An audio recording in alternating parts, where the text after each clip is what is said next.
Months of negotiations, the Albanese government has reached a deal with a coalition to implement wide-ranging reforms to aged care. The centrepiece is a new $4.3 billion support at home program beginning in July next year. But there are also changes affecting residential care, with wealthy Australians entering the system required to pay more for the care they receive and also being required to surrender 2% of their upfront deposit to the aged care provider for every year they are there, for up to 5 years, meaning they could lose up to 10% of their deposit. Annika Wells is the Aged Care Minister. I spoke with her earlier. Minister, thanks for joining us. Just a few things we'll make clear for consumers right up front. These changes won't affect people currently in aged care, and the treatment of the family home doesn't change. But let's have a look at some of the changes that are in place. Let's start with residential care. Part pensioners and self-funded retirees will have to pay more in the future. Will they be paying more upfront and or on an ongoing basis, and what will they be paying for? Well, what we're trying to do is make the system sustainable, and that means we, the government, will be paying more year on year because this is a sector that keeps growing, and we know more tens of thousands, hundreds of thousands of Australians are going to need to enter the aged care system in the coming years to 2035. What we are trying to do, though, is re-gear the system so that people can spend longer at home. That's what they've told us they want to do. They want to spend longer at home and then only enter residential aged care when they really have to. And at that point, we want it to be clear what their clinically assessed needs are and the contributions that they'll have to pay. There are existing contributions for people in residential aged care now. At the moment, the government or the taxpayer pays about 75% of those, and the consumer or participant pays 25%.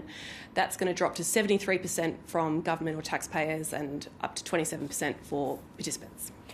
So how is the Support at Home program announced today different from the existing one that's available? What will people sort of be able to get, and what will they pay for? So it's big structural changes over at Support at Home because, like I said, more people want to stay at home. We want to make sure that the whole system is geared towards keeping people at home and independent for longer. Currently, people would know there's 4 different levels of packages you can have in home care. It's going to go up to 8.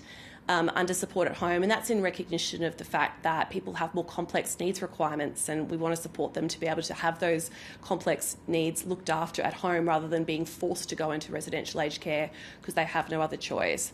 And there's also 2 other levels that are non-ongoing for transitional care. That's if you have a fall at home, trying to get you back out of hospital as quickly as possible and get those supports and services in your home.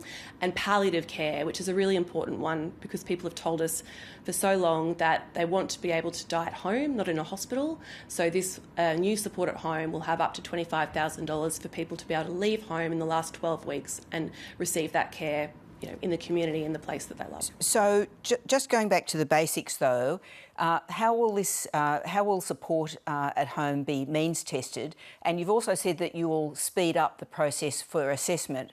How will that actually happen? I mean, the workforce isn't necessarily larger. Why will it all happen faster?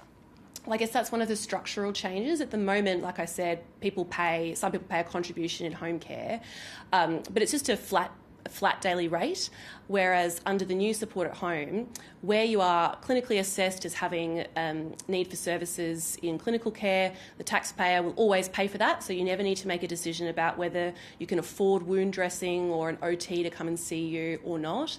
But for your independence in your everyday living, those kinds of things that you've been used to paying for your whole life, like the gardening or the cleaning or the guttering, then we'll be asking people to make a more reasonable contribution towards the cost of that. But because of the scale, because of the number of people that are going to be coming into Support at Home, if everybody does that, that means that the cost and the contributions will be able to rise with the demand as the decades come and as more and more people need aged care. How does this package address the viability of the sector? There's a big investability gap. People have been talking for, I'm sorry to say, years now about this and how the cost of care is rising, but the way that people can collect contributions hasn't kept up, and that means that effectively the result has been that people don't build beds anymore. Since COVID, there's been a real freeze on people building beds, and that's because they're not financially viable, and the sector isn't seen as a financially viable place to invest. So we know. So sorry to interrupt, 50... but will you be? Sure. Will the money be coming because those maximum caps have increased on how much they can collect from people on the way in, or will it also be because of the amount of funding the government's giving on an ongoing basis? Yep, so the government will continue to be the majority funder of aged care, and our contribution will rise year on year. Some of the things that we've brought in as reforms, like IHACPA, the Independent Pricing Authority, means that the pricing is now set by an independent body, and we as government table that advice in the Parliament, and so far we've followed it. So that has meant that there's been big increases of government funding, the indexation rate, things like the $11.3 billion we've contributed towards the wage rises for aged care workers has meant that there's been a lot more money flowing into the system. But the big gap is where we need renovated wings, new wings open, and new beds, new facilities. So we need to find that gap, and increasing the contributions in a few different places, like we've talked about, and I won't recover already, means that we'll be able to address that gap. The sector will be seen as investable, and we'll have that capital flowing in so that there's enough beds for everybody when they need them. So we've got two things happening here. You're going to be putting more into care for people while they'll be paying a lot of their everyday costs. But the Treasurer is saying this will also actually save $12.6 billion over 11 years. Where do the savings come from? Well, effectively, like we've sort of said in residential care, at the moment the taxpayer pays 75% and the participant pays 25%. The government contribution will go to 73%.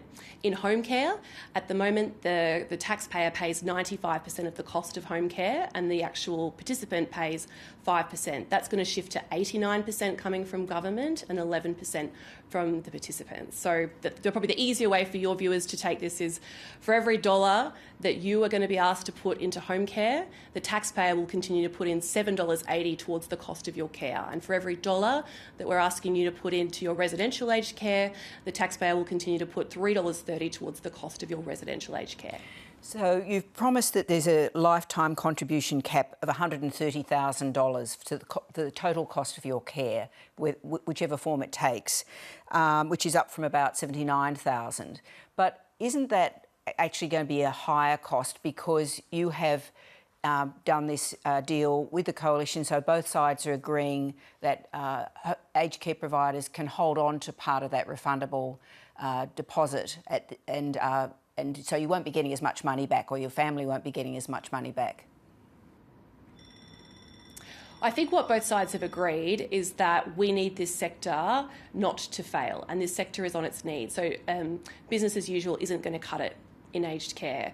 So we've taken the recommendations of the task force. This isn't something that we've come up with briefly. We set an aged care task force made up of industry experts, providers, consumers, advocates. They brought recommendations to the government, and we have adopted most of them, I think nearly all of them, including what they've said about what to do here.